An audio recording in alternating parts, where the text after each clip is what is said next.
first plan is, because I did myself, the first impressions. Turn around. First impressions, beyond comprehension. It's more beautiful, it's more professional. Everybody in the other videos talk about the sounds of nature.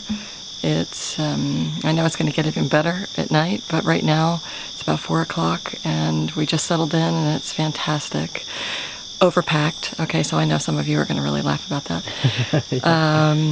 Starting to make a list of the things you don't bring, but the things that you need, and this is it. Pretty much. Yeah. The bath, the flower bath, incredible, very cold, but so loving, and smells are beautiful, and the facilitator, Sasha, has been incredible, just welcoming, and there is nothing that you want for, and I feel just really relaxed and comfortable, and it's going to be an amazing journey, so super excited.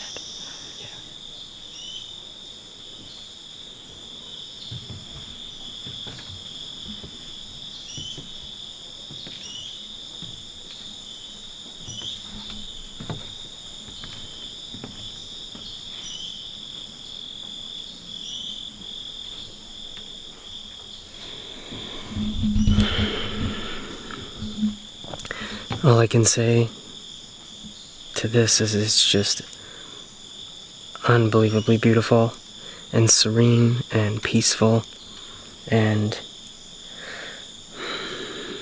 an immense pleasure being here amongst everyone. Everyone is so open. I mean, it's like hanging out at Ganesha Center. Everyone's open. Everyone is non-judgmental and on their mission, and everyone's got a story, and everyone is just here to expand. And I've heard a lot of instances, including my own, is realizing who we are prior to all definitions, labels, mental constructs, belief structures, and realizing who we really are. It's just great. This is so incredible. I mean, I'm in a hut, literally a hut, in the middle of the Amazon rainforest. Oh man. I'm grateful. Extremely grateful. Tomorrow is our first ceremony, so be it. Yeah.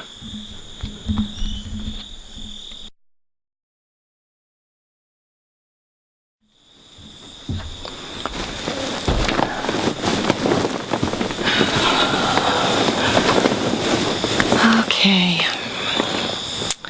Well, here I am in my tambo. Tambo is what these little rooms or huts are called, at the Temple of the Way of the Light. We are here on day 2, and yesterday was just extraordinary as we had a bus and then went on a boat and then did the trek to the temple, and it was exhilarating and meeting everyone. There was a lot of excitement in the air, and having dinner last night. And yet this morning, at day 2, as we start moving into our purpose for being here, we had our, it's not really a ceremony, but I guess the first aspect of the ceremony, which is called the Vomitivo. And I think I've got that right.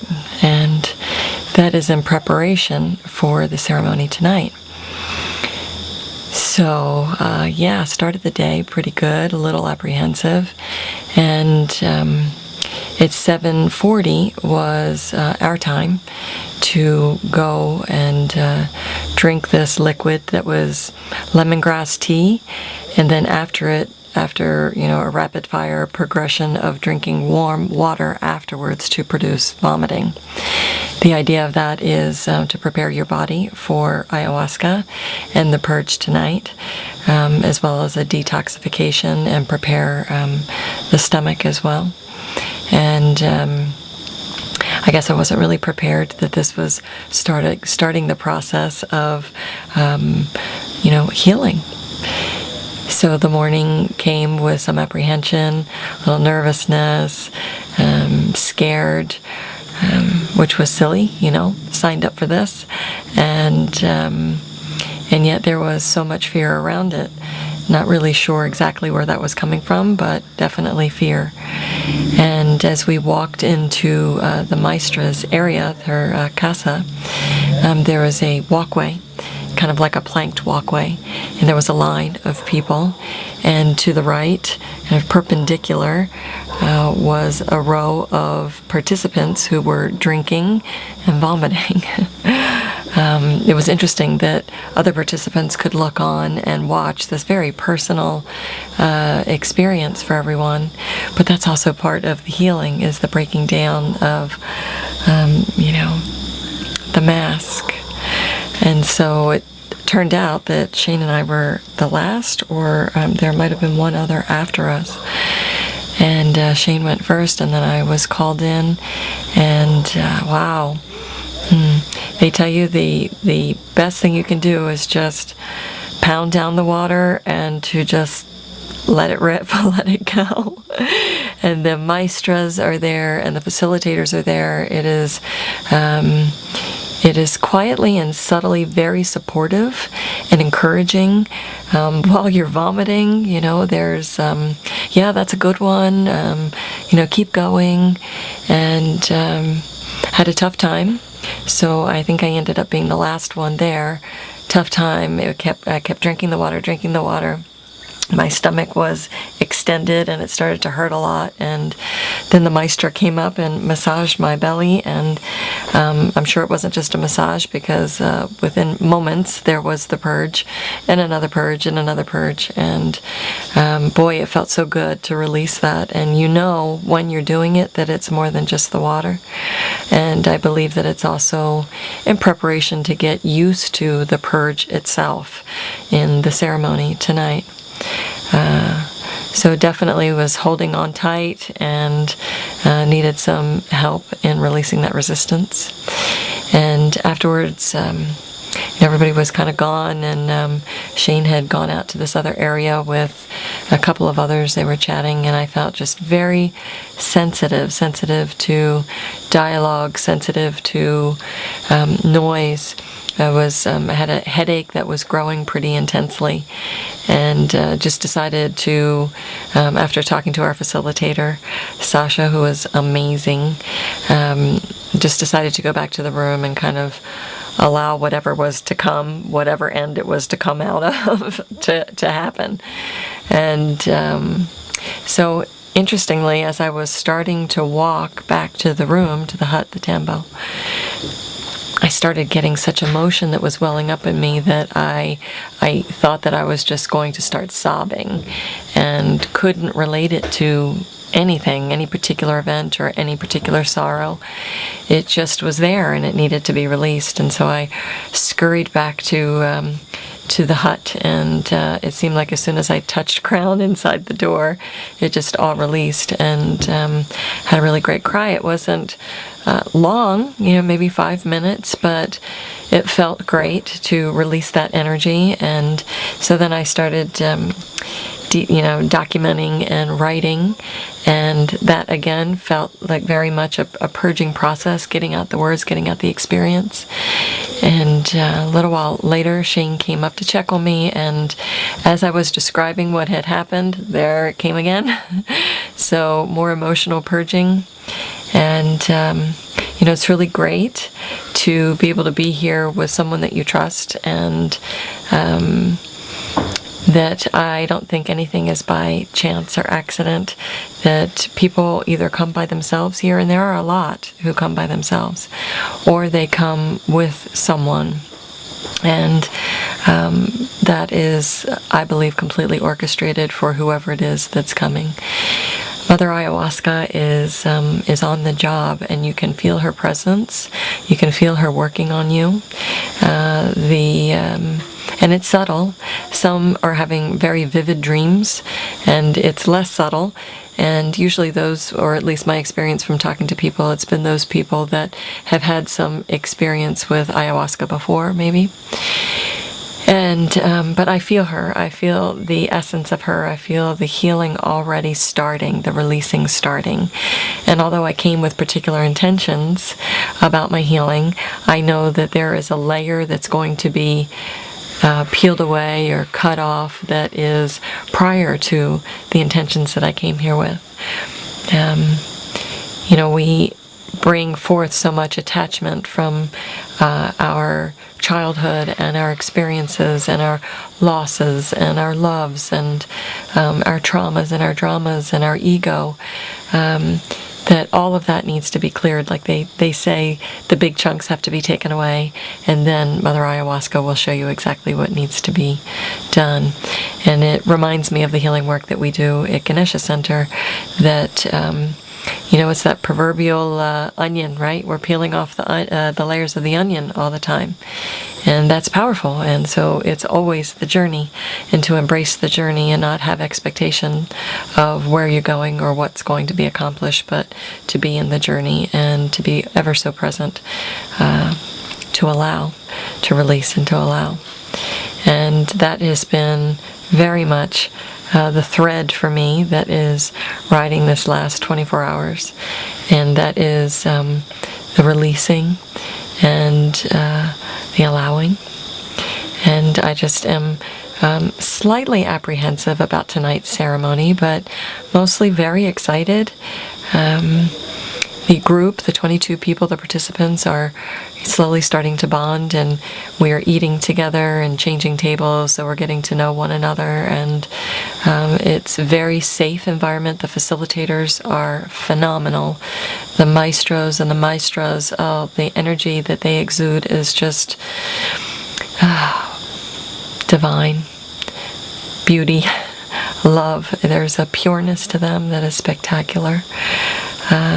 So I feel very safe that the space that's going to be held for us will very much be in a very uplifting, highly energetic environment.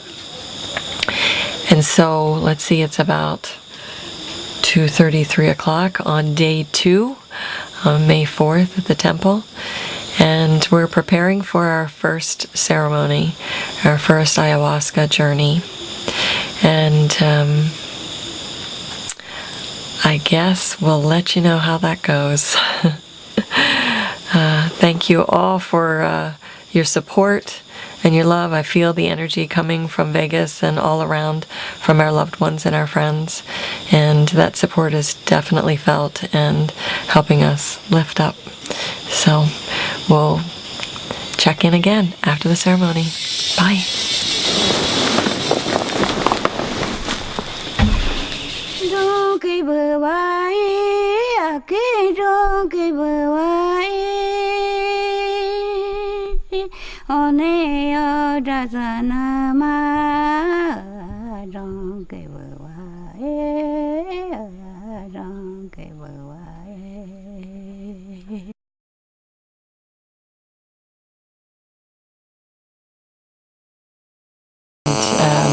And then, I'm sorry? Are you there? Oh my gosh. Oh yeah, and it's not it's not, I mean, I can't even describe the retching. And, lots of shit was happening. I mean, shit too. But had no use of my body, had to have somebody, really complete self, surrender. And while all this nightmare is going on in your head, it was really, really difficult. So anyway, we, this morning woke up, we got together and just started talking about the journey and how we were both very much on the same page, which we found interesting from my perspective and not doing anything like this before, and Shane's experience, but both of us were like, this just doesn't feel right. If we are always going after our internal navigation and our internal navigation is screaming, then this is not the path. And so, spent all day talking about, so what was this all about, and why are we here, and what's the purpose, and then we went to lunch, and we're talking to the other people, the participants, and all of them were just, had some very severe journeys, and they're like signing up again. And this one woman so clearly did not want to do it, and it was just like she felt that she, like she had to, like she was here and she has to. She said, "Do I have a choice?" Oh yeah, that's what she said to Shane. Do I have a choice? And we both went, yes. So it just feels dark. Feels dark. And when we get a chance to talk, now the people that are a part of this are loving and amazing, but the journey itself feels very like dark magic kind of stuff. And Didier was saying you have to go through the dark before you get to the light, and I just don't buy that. I said when I went to the light, I didn't have to go through hell to get there. So anyway, we are going to bug out.